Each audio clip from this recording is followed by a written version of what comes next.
Breaking చూస్తున్నాం. తిరుమలకొండ భక్తులతో కిటకిటలాడుతోంది. వేసవి సెలవులకు తోడు వీకెండ్ కూడా కలిసి రావడంతో శ్రీవారి దర్శనానికి భక్తులు భారీగా తరలివచ్చారు.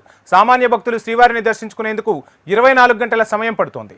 వైకుంఠం క్యూ కాంప్లెక్స్లోని అన్ని కంపార్ట్మెంట్లు, నారాయణగిరి ఉద్యానవనంలోని షెడ్లతో పాటు రింగ్ రోడ్లోని 3 కిలోమీటర్ల మేర క్యూ లైన్లో స్వామివారి దర్శనం కోసం భక్తులు వేచి చూస్తున్నారు. మరోవైపు మధ్యాహ్నం నుంచి తిరుమలలో భారీ వర్షం కురుస్తోంది. దీంతో వెలుపల క్యూ లైన్లలో ఉన్న భక్తులు కొంత ఇబ్బందులు ఎదుర్కొంటున్నారు. స్వామివారిని దర్శించుకుని ఆలయం వెలుపలకు వచ్చే భక్తులు తలదాచుకునేందుకు తాత్కాలిక షెడ్ల వైపు పరుగులు తీశారు.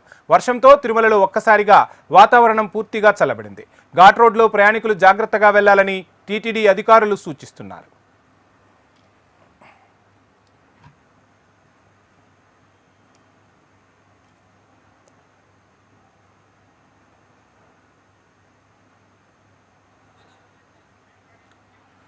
తిరుమలకొండ భక్తులతో కిటకిటలాడుతోంది. వేసవి సెలవులకు తోడు వీకెండ్ కూడా కలిసి రావడంతో శ్రీవారి దర్శనానికి భక్తులు భారీగా తరలివచ్చారు.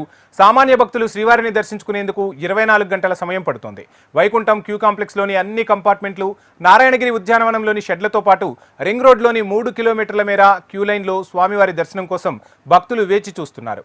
మరోవైపు మధ్యాహ్నం నుంచి తిరుమలలో భారీ వర్షం కురుస్తోంది.